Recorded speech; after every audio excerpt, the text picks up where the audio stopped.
Olá, boa noite. Bem-vindos ao Girassol Jornal. Começamos hoje na província da Huila, onde será conhecida amanhã a sentença da diretora provincial da Saúde que responde em tribunal. A antiga diretora do Gabinete da Saúde é acusada de desviar fundos públicos e igualmente de falsificar documentos. A sentença da diretora provincial da Saúde da Huila será conhecida esta sexta-feira. A sessão será inicialmente marcada pela discussão das respostas aos 114 quesitos, que são as perguntas judiciais que o Tribunal faz a si próprio para elaborar a sentença em função das provas apresentadas em juízo. Luciana Guimarães, acusada de peculato e falsificação de documentos, está a ser julgada pelo Tribunal da Comarca do Lubango, juntamente com outros 3 funcionários da Direção Provincial da Saúde, desde o dia 16 de maio. O Ministério Público acusa os 4 réus de terem utilizado em proveito próprio 3.300.000 kwanzas, remanescentes dos 27 milhões de kwanzas disponibilizados pela Direção Nacional de Saúde, provenientes de uma doação de uma ONG internacional para a realização de uma formação na Huila. Os mandatários dos réus acreditam em desfecho favorável aos seus constituintes. Não se fez muita discussão porque coincidiu com aquilo que foi discutido durante a sede de julgamento no dia 1. Daqui para frente vamos esperar o que vem do tribunal. Cabe à alçada do tribunal decidir qual é a expectativa. Temos um leque, um meio olho clínico daquilo que será, mas sem comentários acerca disso. A gente espera sempre que seja a melhor, não é? A defesa acredita que será a melhor. Mas, visto que estamos numa casa de lei, esperamos que justiça seja feita e que fique provada a inocência da nossa constituinte. Vamos conhecer outros destaques para hoje: a apreensão de produtos falsificados no mercado e detenção dos cidadãos angolanos implicados na venda. E a aprovação final na Assembleia Nacional do Código do Processo de Trabalho. Presidente da República na província do Ijo, essencial sobre a jornada de 2 dias, que começou hoje. Também em destaque, desespero no caso do submarino desaparecido desde domingo no Oceano Atlântico.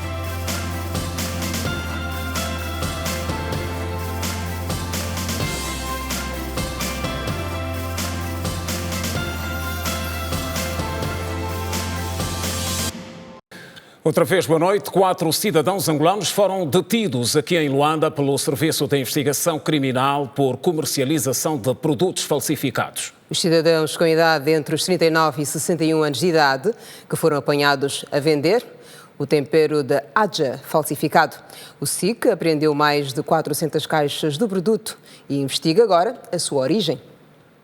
São no total 441 caixas do tempero da marca Adja falsificados e apreendidos em flagrante pelo Serviço de Investigação Criminal na posse desses 4 cidadãos nacionais. Comercializado preferencialmente nos mercados informais, conforme o SIC, a nossa equipa de reportagem constatou a venda do produto no mercado do Zango, em Viana. Os mercados do quilômetro 30, do Zango e também do Kikolo foram os locais identificados pelo Serviço de Investigação Criminal com a venda destes produtos da marca Adja, temperos que são diferenciados pela sua coloração. O vermelho é que é o original proveniente da República do Senegal e o falso é feito na China. Algumas vendedoras deste produto afirmam desconhecer a veracidade do mesmo. O produto Adja, ou faço aquisição ou no Sene ou na estalagem. Tem umas senhoras que vendem em grande quantidade o produto, mas o fornecedor máximo é no Quimbango. Porque quando nós compramos, não deixam abrir as caixas. Nós só compramos as caixas. Então, não tinha noção disso. Nós também não fomos saber a caldo está espirrado, já está trazendo doença no corpo, não. Estamos a comprar só produto para vender nas bancadas. Esse aqui assim não vamos vender mais. Que encontramos na bancada já vamos tirar, vamos deitar. Não vamos vender mais. Esse jovem conta que a sua esposa comprou recentemente o tempero adulterado e os resultados não foram os mais desejados. Foi-nos alertado por uma senhora revendedora lá no Camama. Quando viu a comprar-nos, nos repreendeu dizendo que este não é verdadeiro. Né? E dali em diante tomamos conta de hoje e paramos de alimentar com aquele aquele mesmo produto. Só sentíamos muito dor no estômago e às vezes diarreia, mas aquilo depois foi passando, fomos limpando com outros tipos de medicamentos, mas é mesmo prejudicial. Nós vamos imediatamente acionar os mecanismos de suspensão da venda desse produto, porque afinal é um produto falso, produzido na República da China, e o certo, o produto que é, portanto, aconselhável consumirmos é o produto que vem do Senegal. Portanto, do Senegal vai se manter, mas o da China não pode se manter aqui no mercado. Os consumidores habituais da marca eram atraídos pela quantidade e o preço da caixa, que era comercializada a 12 mil kwanzas, o produto falso, e 10 mil, o original. Estes produtos também eram comercializados a preços distintos, ou seja, a marca original é comercializada a caixa ao preço de 10 mil kwanzas, sendo que também os seus pacotes contidos no interior são de 12 gramas e também tem menos quantidade. Já o produto contrafeito é comercializado ao preço de 12 mil kwanzas a caixa e os seus pacotes contidos no interior são de 15 gramas e também tem maior quantidade. Este trabalho vai prosseguir e onde for detectada a marca contrafeita será imediatamente apreendida para tanto ser retirada do mercado pelos perigos que podem causar à saúde humana. O porta-voz do Serviço de Investigação Criminal, Manuel Alaiwa, garantiu que as investigações vão continuar até a localização do fornecedor e a retirada total do tempero, tendo em conta os perigos à saúde humana. E seguimos para o Zango 3 com a história de mais um caso que resultou em desalojamentos. 2 famílias foram surpreendidas por um suposto proprietário dos terrenos onde estão construídas as suas casas e casas essas que eles já vivem há muito tempo. Receberam ordens de sair das residências. A nossa equipa sabe que, no total, a história implica outras 20 famílias. Várias famílias no Zango 3B acusam o casal Carlos Veiga e Antônia Veiga de se apropriarem ilegalmente de terrenos e despejarem 2 famílias na presença de supostos efetivos da polícia e das Forças Armadas. E eles afirmam que têm sofrido ameaças e que não foram notificados e ouvidos pelo tribunal. Comecei a levantar as minhas paredes aqui. Depois de toda ela feita, aparece um casal, que é a dona Antônia e o seu marido Carlos Vegas. Do nada, eu estava lá na outra minha residência, chegaram aqui e começaram a me empurrar as paredes. Eu fui lá até porque estavam a fazer e diziam que o espaço lhes pertence. Eu disse, não, mas o espaço vos pertence. Vocês vêm ter, se já vos mostraram que quem está a fazer as obras é aquele senhor. Vêm ter com o senhor e dizem ao senhor, para as obras, que esse espaço me pertence e está aqui a minha documentação, que esse espaço me pertence. Fomos até a administração aqui de Viana, apresentar a minha documentação e eles até agora não apresentam a documentação deles. Eu faço a minha casa e de repente aparece alguém a dizer que a casa é deles. O senhor tem que sair porque nós só vamos cumprir a ordem do tribunal. Foi um sacrifício. Eu tive que fazer empréstimo para comprar esse espaço e construir. Lá que eu comprei o espaço, comecei a erguer as paredes, 2 milhões e 400. Depois já de tarde, quase a viga geral do quintal, aparece que é a dona Antônia e o senhor Carlos Veiga, a alegar a dizer que o espaço é dele, que comprou e não me provam nenhum documento que o espaço é dele. É tentar reagir, o senhor Carlos Veiga deu-me 2 bofetadas na cara no dia 24 de março, a alegar dizer que eu sou advogado. Dona Antônia Mila Cecília Corte Viegas e seu marido Carlos Malona Vaida Viegas, eles disseram que vocês podem construir aqui e nada será feito, porque até que eu irei fazer tudo por vossos processos desaparecer. Nós queremos justiça, queremos que as autoridades competentes compareçam para que possam dar resolução desse caso. São mais de 25 famílias e 2 famílias que foram despejadas. A casa de uma família desalojada, composta por 5 membros, está a ser controlada por uma empresa de divisão de segurança CSS. Só que depois, por trás, eles inventam que a gente desacatou a ordem do tribunal entrando dentro de casa. Mandam uma nota de detenção para mim. Eu tive que estar a fugir, tanto, mas eu já não dormia em minha casa, né?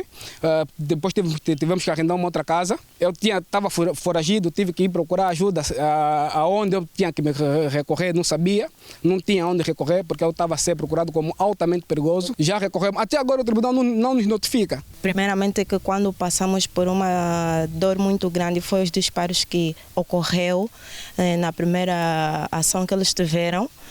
Sim, eu estava com os meus filhos. estávamos lá dentro. Quando o meu esposo tentou sair, tentaram balear ele. Olha, eu estou aqui, eu já estou sem força praticamente, porque o que eu passei, o que eu estou a passar todos os momentos ou todos os dias da minha vida. O que eu mais clamo é pela vida dos meus filhos, onde esse momento os meus filhos não têm o que comer nem o que beber. Por via telefónica, um dos acusados disse o seguinte: o processo está decidido em tribunal e se o tribunal decidiu é porque existe um título. Não é para entrar em políticas como a pessoa que perdeu é invasor de terrenos. Atenção, este tal de Wilson dos Santos é invasor de terrenos. Ele não está a representar 20 famílias. Não vou fazer esse papel. Sabe porquê? O processo está a correr trâmites no tribunal. Esse senhor já foi condenado no tribunal. Tanto o Comando Provincial da Polícia Nacional em Luanda como a Administração Municipal de Viana garantem que vão se pronunciar depois de apurarem os factos. Lembre que esse é só mais um dos casos de terrenos no Distrito Urbano do Zango, dentre muitos que têm acontecido em Viana. Os últimos atos de manifestação e arruaças registados em algumas províncias do país com marcas de danos materiais e humanos foram motivo de debate hoje no Parlamento. Com a UNITA, o partido do Galo Negro, a apontar mais uma vez críticas direcionadas ao MPLA, que por sua vez afirma claramente que não há aproveitamento político por trás destas ações. O grupo parlamentar da UNITA até tentou, pedindo que se mudasse a ordem do dia no Parlamento para discutir sobre o voto de protesto a propósito da suposta violência policial a cidadãos que se manifestavam na província do Ambo. Mas o grupo parlamentar do MPLA votou contra a proposta, trazendo uma contraproposta que tem a ver com direitos e liberdades dos cidadãos e atos de desordem pública. O MPLA, enquanto partido que promove a paz e a estabilidade, defende as manifestações pacíficas, ordeiras e o respeito da Constituição. Para justificar a sua presença na última manifestação, o deputado da UNITA, Adriano Sapinhala, pediu a palavra e disse que este é um direito que a Constituição lhe confere por ser um cidadão angolano. Como participante e com todo orgulho e honra desta manifestação, pela causa que moveu a manifestação, devo dizer que sim, há aqui uma narrativa, e até se calhar de um tempo a esta parte, que tem estado a macular a perspectiva das manifestações no país. Embora se possam considerar justificáveis, o MPLA considera que essas manifestações ou outras quaisquer não conferem a ninguém o direito de desrespeitar os bens públicos ou privados, o património individual ou coletivo, nem tampouco criar um clima de medo, de pânico e de terror que condiciona a liberdade de movimento e de circulação das pessoas. Por sua vez, a primeira vice-presidente do grupo parlamentar da UNITA reagiu ao chumbo do MPLA. Em primeiro lugar, morreram 6 cidadãos no Ambo, consequência da brutalidade da polícia na província do Ambo. Também 6 cidadãos sequestrados no Ambo à madrugada, não estavam em nenhuma manifestação. E ainda vamos acompanhando, portanto, uma força desproporcional das forças de segurança constitucionalmente estabelecidas no sentido de proteger a vida humana, no sentido de proteger a segurança e a ordem pública. Em reação, o deputado do MPLA disse que as alegações da UNITA são infundadas e contraditórias por apresentarem dados imprecisos. O que nós, grupo parlamentar do MPLA, entendemos é que os fundamentos apresentados pelo grupo parlamentar da UNITA são contraditórios, não são bastantes para vincular a Assembleia Nacional.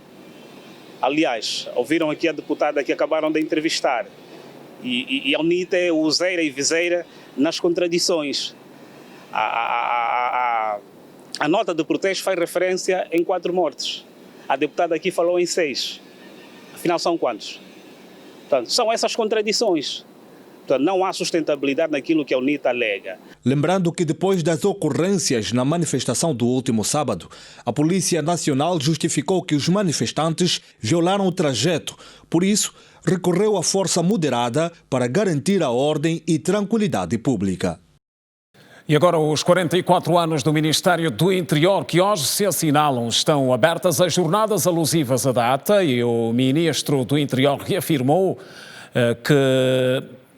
reafirmou em Luanda o compromisso do órgão com os principais desafios do momento, que passam pelo combate a todo tipo de práticas que comprometam a garantia da segurança, ordem e tranquilidade públicas no território nacional. O ano de 2022 foi apontado como um ano bastante desafiador pelo Ministro do Interior, Eugênio Laborinho, durante o seu discurso no ato comemorativo dos 44 anos do Ministério referido, que se assinala hoje. Durante o qual enfrentamos inúmeras dificuldades, com ênfase para o asseguramento das eleições gerais de 2022, porém, com espírito de sacrifício e união, cumprimos com zelo e responsabilidade a árdua missão de preservar a ordem e tranquilidade públicas. Este exercício permitiu-nos prevenir, frustrar, combater e esclarecer vários crimes registrados nas diversas parcelas do território nacional, particularmente na capital do país, até ao presente momento. O titular da pasta do Ministério do Interior apelou aos cidadãos a pautarem por uma conduta correta diante das autoridades nas redes sociais. Ao longo dos últimos tempos, temos vindo a registrar um aumento significativo de publicações nas redes sociais que incentivam e estimulam o ódio contra as forças de defesa, segurança e ordem interna, para além de afrontas e agressões contra as autoridades. Estas ações devem ser publicamente condenadas, razão pela qual apelamos aos nossos cidadãos a não enverdarem por práticas desta natureza, sob pena de serem responsabilizados criminalmente. O Ministério do Interior é o órgão do Estado angolano que tem por missão formular, propor, coordenar e avaliar a política do Executivo em matéria de ordem e segurança públicas. Neste sentido, é importante realçar o salto qualitativo dado pelo nosso órgão no que tange ao processo de planeamento estratégico, que culminou recentemente com a elaboração do Plano de Desenvolvimento Setorial do Ministério do Interior.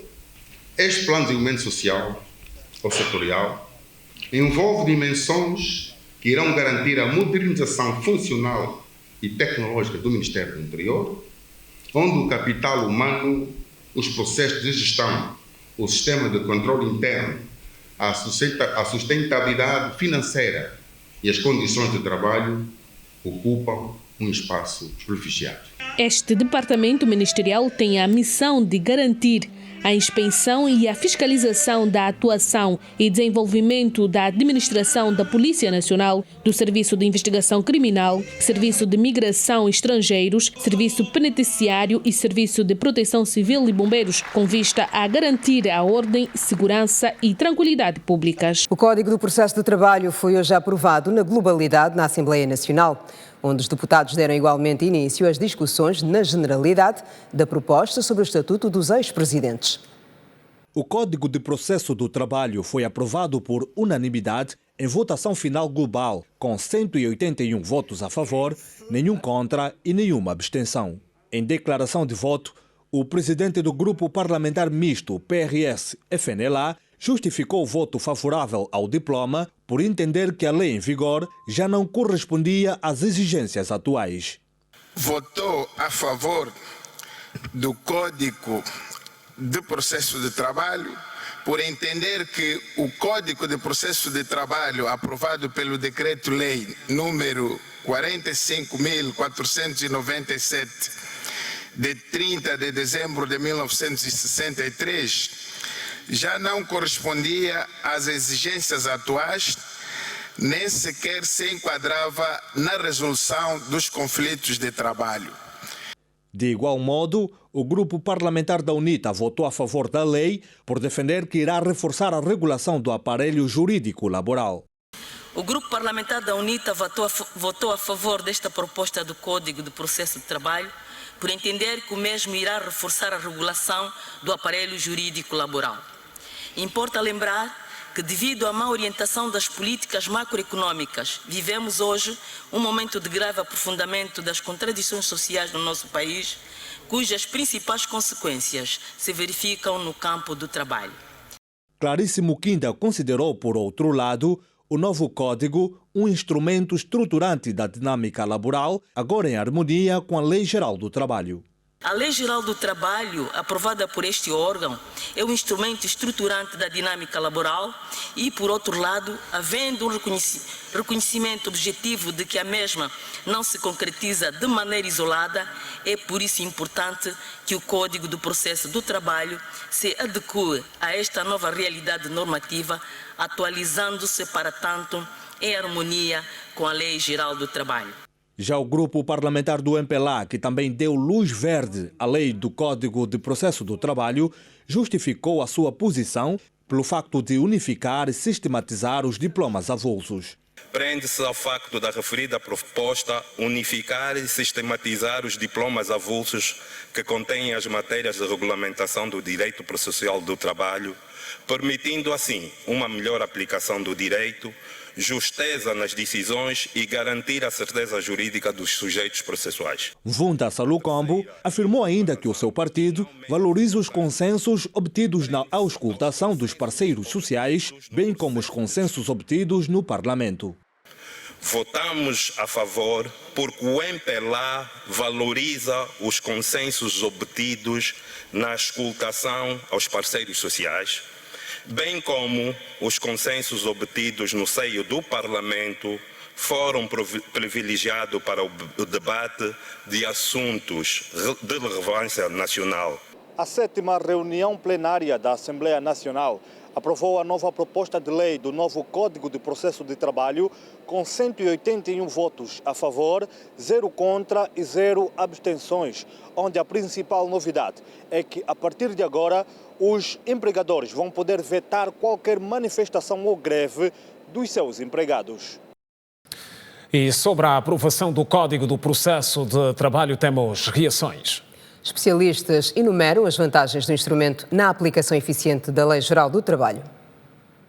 Aprovada nesta quarta-feira, a proposta de lei do Código do Processo de Trabalho, que contém 203 artigos, vai introduzir reformas como a reformulação e caracterização dos pressupostos processuais, com destaque para a capacidade judiciária, legitimidade, prerrogativa e representação do Estado e demais pessoas designadas pelo Ministério Público. O advogado trabalhista José Mayande considera um passo significativo e assertivo para a história do sistema judiciário angolano.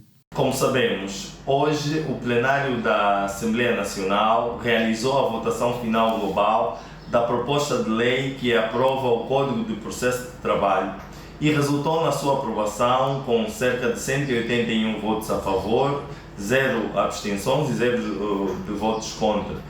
Felizmente, trata-se de um marco histórico porque teremos a congregação de todas as normas processuais laborais num único diploma, diferente do que ocorre até o presente momento, em que as normas processuais laborais encontram-se espalhadas em vários diplomas. Outras novidades do diploma passam pela alteração do regime de patrocínios judiciários, com a introdução da não obrigatoriedade de constituição de advogado pelas partes e a diminuição dos prazos para a resolução de conflitos de trabalho.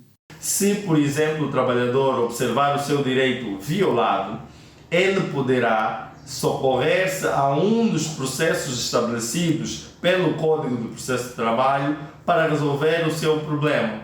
Então, o Código do Processo de Trabalho reveste relevante importância, principalmente porque estabelece os procedimentos para a resolução de conflitos laborais. A aprovação do instrumento legal traz igualmente vantagens no campo do desenvolvimento econômico e social para aqueles que são os projetos do Estado quanto à captação de investimento privado nacional e estrangeiro. A próxima fase passa pela publicação. É importante realçar que quer a nova Lei Geral do Trabalho, como o Código do Processo de Trabalho, que já mereceram a aprovação pelo plenário da Assembleia Nacional, ainda não estão em vigor. Para que estes diplomas entrem em vigor, existem alguns atos que ainda precisam de ser praticados. Estamos a falar da promulgação pelo Presidente da República e também da publicação pela imprensa nacional. E estes diplomas trazem aquilo que nós chamamos de vacatio legis, ou seja, eles trazem um período destinado ao conhecimento destas leis, para que quer os aplicadores como os cidadãos, de uma maneira geral, possam conhecer o que é que estas leis trazem, e só depois deste período estar esgotado, aí sim é que eles entram em vigor. Destaque para a visita do Presidente da República à província do Uíge. O chefe de Estado deu hoje início a uma jornada de trabalho de 2 dias. Que se resume na constatação do nível de execução dos principais projetos sociais e económicos. O Presidente da República também orientou hoje naquela região do país a reunião do Conselho de Governação Local. O governador do Uíge aponta melhorias na província que dirige em termos de disponibilidade de serviços sociais. O setor das águas é visto como o que mais ganhos registrou. A educação ganhou novas escolas, mas, segundo o governador, ainda há necessidade de mais. Está desde as primeiras horas do dia o Presidente da República, João Lourenço, na província do Uíge. Aqui, na terra do Bago Vermelho, o chefe de Estado dirigiu a primeira reunião do Conselho de Governação Local. A eletrificação da província do Uíge está entre os desafios apresentados pelo governador da província. Nós estamos numa região que compõe 16 municípios e destes 16 municípios, só 13 municípios é que temos energia convencional. E temos estado, de facto, a trabalhar arduamente com o apoio do Ministério da Energia, com o apoio do Ministério das Finanças, para podermos tratar de todas as questões administrativas que vão permitir com que esta região possa, de facto, beneficiar-se da energia e, naturalmente, esse catalisador vai permitir com que tenhamos desenvolvimento nessa região e possam ser desenvolvidos diferentes projetos. Precisamos, então, de eletrificar as restantes municipalidades. Foi feito um concurso, foi lançado, portanto, o projeto, já por Sua Excelência o Sr. Governador, em 2022, e foram definidas 2 fases. Na primeira serão 8 sedes municipais e na segunda serão as outras 5, sendo que é uma obra de vulto, são 950 quilómetros de linha e é um investimento de 200 milhões de dólares. Para resolver a carência de escolas e reduzir o número de crianças que se deslocam em zonas fronteiriças para o acesso ao ensino, a província do Uíge precisa de mais de 500 novas escolas. Precisamos da nossa estatística de construir nos próximos tempos, para podermos efetivamente resolver os problemas das infraestruturas da educação nesta região. Precisamos de construir 549 escolas, portanto, de diferentes tipos, aos diferentes níveis de ensino. E, particularmente, na nossa região de fronteira, no Maquela, em Milunga e em Quimbele, nós precisamos de construir 37 escolas em determinadas regiões, para fazermos com que os nossos filhos, as nossas crianças, não tenham que atravessar a fronteira para poderem estudar.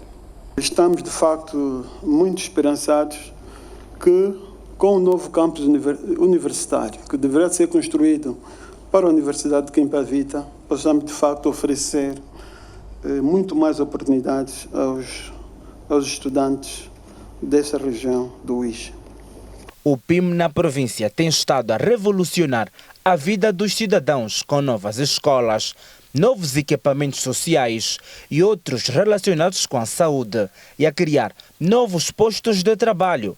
Temos, de facto, uma grande esperança com a construção do novo Hospital Geral do Uíge, de podermos prestar mais assistência às nossas populações,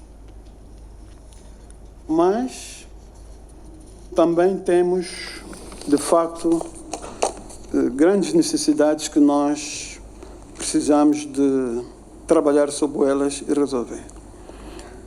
A primeira, Câmara Presidente, é que nós estamos numa região que o índice de natalidade é, de facto, muito elevado, nessa nossa região do Uíge.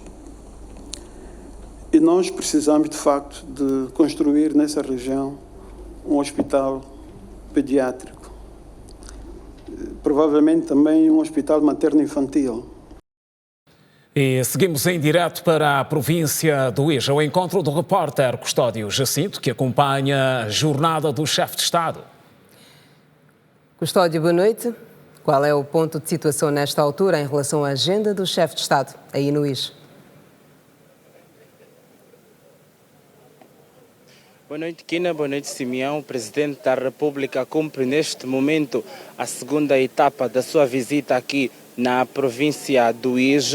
O chefe do Executivo angolano está a orientar a primeira reunião do Conselho de Governação Local, onde participam todos os governadores provinciais, bem como alguns titulares de departamentos ministeriais. Neste encontro, o Presidente da República ausculta as principais preocupações das 18 províncias. Está em discussão e análise também a execução do plano integrado de intervenção dos municípios PIM, ou seja, está em análise o balanço da execução das obras do PIM 1 e as perspectivas então do PIM 2. Lembrar que no período da manhã o Presidente da República ouviu também as preocupações da província do Uís, ou seja, reuniu com as autoridades desta província, onde o governador José de Carvalho da Rocha apresentou o estado de situação da província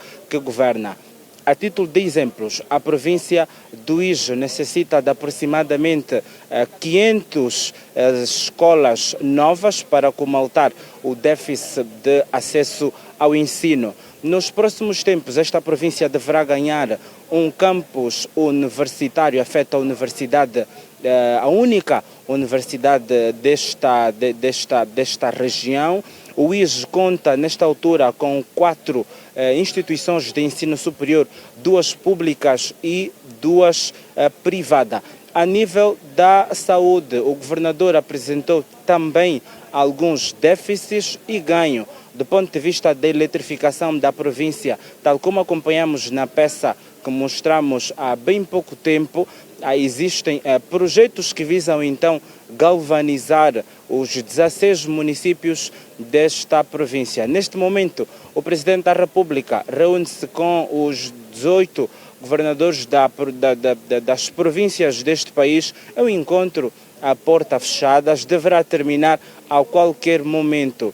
O Presidente da República amanhã deverá orientar novamente esta reunião de Conselho de Governação Local. Depois deste encontro, deverá então acompanhar ou visitar a feira que deverá acontecer no centro da cidade do Uís, com a apresentação das principais potencialidades do ponto de vista agrícola aqui nesta região norte do país. Nós poderemos voltar a qualquer hora e momento para o ponto de situação desta reunião que decorre a portas fechadas aqui no Palácio Provincial do Uís. É tudo quanto podemos avançar neste momento a partir da tenda do Palácio do Governo. A qualquer momento voltamos à antena para mais esclarecimentos. Simeão e Quina, boa noite. Muito boa noite, Custódio Jacinto. A qualquer momento tens, portanto, a porta aberta para trazer-nos o que deve ser pontualizado em relação à agenda do chefe de Estado aí no Uís. É o primeiro dia dos 2 de visita de trabalho do chefe de Estado àquela província. Angola participa desde quarta-feira na cimeira sobre o novo Pacto Financeiro Global que acontece em França. É o Fórum do Clube de Paris. A delegação angolana no evento é chefiada pela Ministra das Finanças. A Ministra das Finanças, Vera Daves de Souza, participa num fórum sobre alta finança, cuja evolução do panorama da dívida soberana nos últimos 10 anos, sob o ponto de vista das testemunhas séniores, foi o tema de cartaz. Um painel que juntou várias figuras do setor financeiro, como o presidente do Banco Africano de Desenvolvimento, a secretária-geral da Conferência das Nações Unidas para o Comércio e Desenvolvimento e o presidente da maior empresa do ramo de serviços financeiros do mundo, Citigroup. Para hoje e amanhã, a ministra das Finanças, em representação do presidente da República, João Lourenço, participa na cúpula presidencial francesa sobre o novo Pacto Financeiro Global, cujas discussões irão centrar-se em questões relacionadas às dívidas soberanas como ponto de partida para discussões mais amplas sobre os desafios do financiamento global. Integram a delegação angolana a ministra das Pescas e Recursos Marinhos, Carmen dos Santos, os secretários de Estado do Planeamento e da Agricultura, Milton Reis e João Cunha, respectivamente, bem como os diretores da Unidade de Gestão da Dívida Pública e o diretor do Gabinete de Estudos e Relações Internacionais, Dorivaldo Teixeira e Patrício Neto. O Clube de Paris é um fórum internacional para a reestruturação da dívida bilateral oficial ao longo dos 60 anos de existência, conclui mais de 470 reestruturações de dívidas com uma centena de países devedores em estreita cooperação com o Fundo Monetário Internacional e o Banco Mundial. Uma delegação comercial e empresarial argentina está de visita a Angola. A missão tem como objetivo identificar novas áreas de investimento e oportunidades de negócios. Conhecido oficialmente por República Argentina, aquele país do Mercosul tem enormes potencialidades nas áreas do agronegócio, energias, telecomunicações e muito mais. Por outro lado, Angola tem enormes terras aráveis, está apostada na agricultura para desenvolver a sua economia. É pelas potencialidades partilhadas que os dois governos acreditam ter chegado o momento para uma maior aproximação das duas economias. Todos que vêm para cá se sentem em casa facilmente, então vamos aproveitar muito dessa facilidade, dessa cercania cultural e também geográfica para usar Angola de base para uma cooperação maior que também possa ser aproveitada para fazer coisas juntos. Se olharmos para os números de investimento privado, a presença argentina ainda é pouco expressiva. Nos últimos 5 anos tivemos apenas registrado um projeto de investimento de origem argentina que se associou a uma parceria estratégica importante entre um grupo angolano e um grupo argentino, a Recor, num projeto que para nós pode servir como modelo para projetos futuros. Os homens e mulheres de negócio participam de reuniões no formato B2B e reconhecem as oportunidades para uma maior cooperação. Há necessidade de haver maior número de missões empresariais nos dois sentidos, ou seja, de Angola para a Argentina e da Argentina para Angola.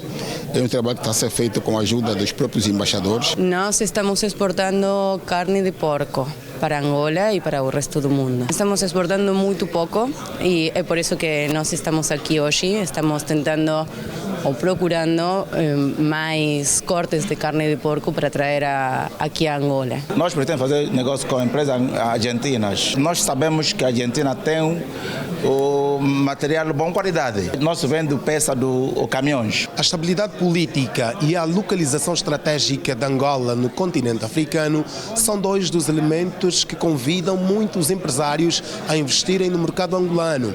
É por isso que estão nesta sala mais de 20 empresários argentinos que nos próximos dias deverão estabelecer parcerias comerciais com empresas angolanas. Os setores de eleição são os da agricultura, da pecuária e das energias renováveis. A Biocer é basicamente uma companhia argentina que o que faz é desenvolvimento em biotecnologia agrícola, aplicada principalmente para as culturas de soja, trigo e milho. Nós, a Cooperativa Pecuária de Luanda, estamos interessados naquilo que são as técnicas que a Argentina tem. Obviamente que o nosso foco é a produção de carne de vários tipos. Nós estamos a falar de gado bovino, caprino, suínos e aves para alimentar a nossa população. Por esta altura, as trocas comerciais entre Angola e Argentina são irrisórias e não satisfazem nenhuma das partes. Daí que as duas nações dão mão à palmatória e reconhecem que existe muito trabalho a ser desenvolvido. Gostaríamos de contar com a experiência e o conhecimento da Argentina em matérias de competência económica e progresso tecnológico, de forma que Angola possa canalizar oportunidades de cadeia de valor a partir do desenvolvimento de vantagens comparativas em áreas específicas para exportação de bens ou serviços. Espera que esta reunião sirva para avançar com projetos concretos que beneficiem as comunidades empresárias de ambos os países. Muito obrigado, estamos juntos. Desespero. no caso do submarino desaparecido desde domingo no Oceano Atlântico. Em destaque.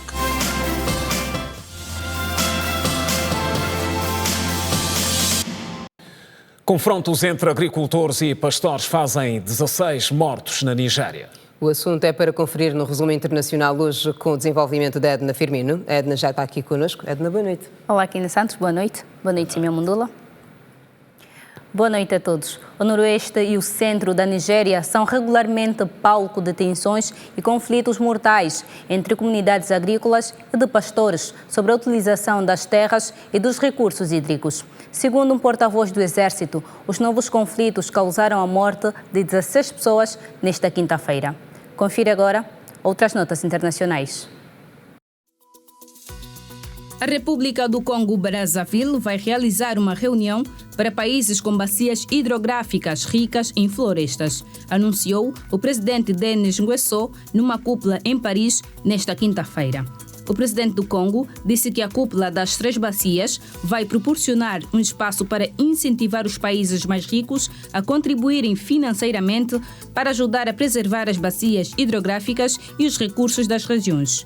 O objetivo é aumentar o financiamento da crise para países de baixa renda, reformar os sistemas financeiros do pós-guerra e liberar fundos para enfrentar as mudanças climáticas. 31 pessoas morreram na sequência de uma explosão na noite desta quarta-feira num restaurante da cidade de Yunchuan, no noroeste da China. 7 outras pessoas ficaram feridas e estão a receber tratamento hospitalar, informou nesta quinta-feira a agência de notícias chinesa. A explosão deveu-se a uma fuga de gás no restaurante. A rua onde se situam outros estabelecimentos de restauração e entretenimento ficou coberta de destroços. A tragédia ocorreu na véspera do Festival do Barco Dragão, uma celebração de 3 dias em que muitos chineses se reúnem com a família e amigos. Uma explosão num prédio em Paris, na França, deixou 37 pessoas feridas. Os dados foram divulgados pelo Ministério do Interior.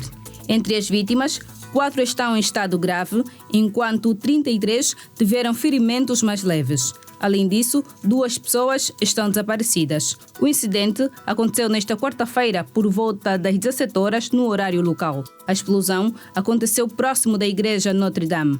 Ainda não se sabe a causa da explosão, que também afetou outros prédios próximos a uma escola de moda.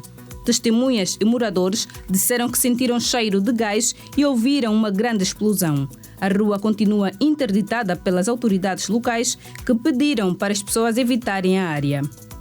E agora, atualizações no caso que mexe com o mundo do submarino que até bem pouco tempo era dado como desaparecido.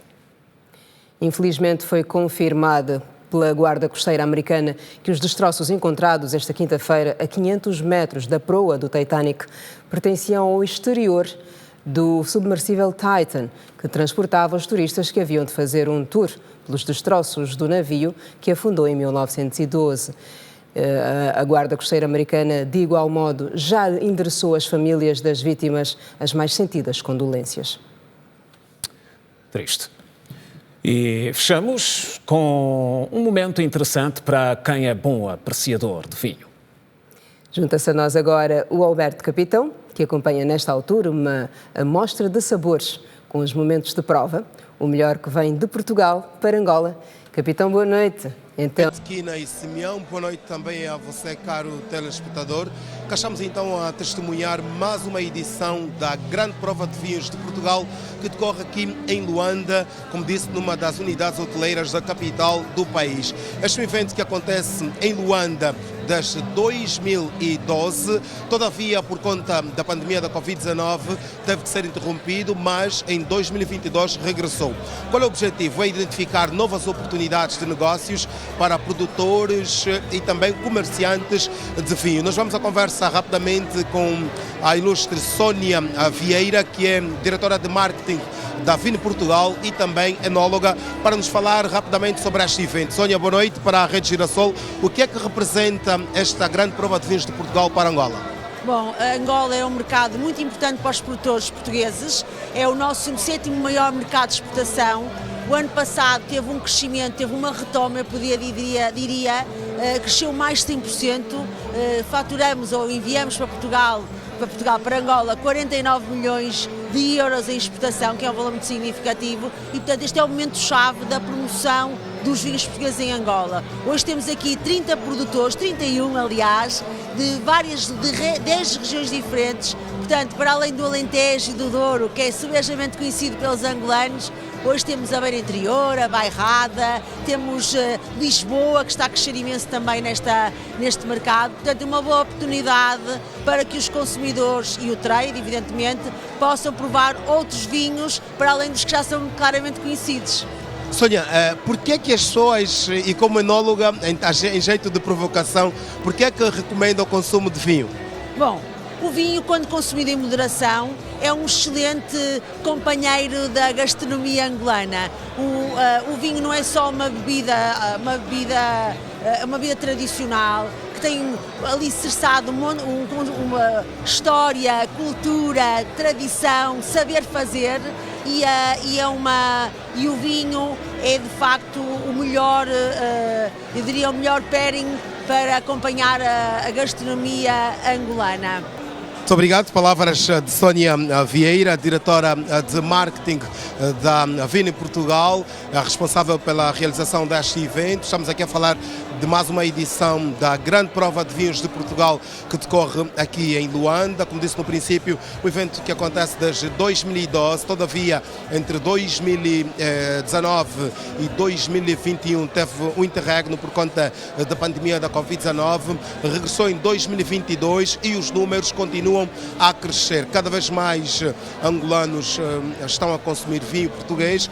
Os vinhos tradicionais em Angola são das regiões do Alentejo e também do Douro, mas nesta edição a Vini Portugal traz para Angola vinhos de outras regiões como Setúbal, Lisboa, e isso mesmo também para diversificar a qualidade deste produto que é bastante consumido no mundo. Recordo, Angola é o sétimo mercado de vinho de consumo, no caso, recordo, Angola é o sétimo consumidor de vinho português em todo o mundo. Kina e Simeão, boa noite. Nós voltamos em próximas oportunidades. E assim termina a edição de quinta-feira do Girassol Jornal. Obrigada a si pela companhia de sempre. Voltaremos a estar juntos amanhã, à mesma hora. Boa noite e passe bem. Boa noite.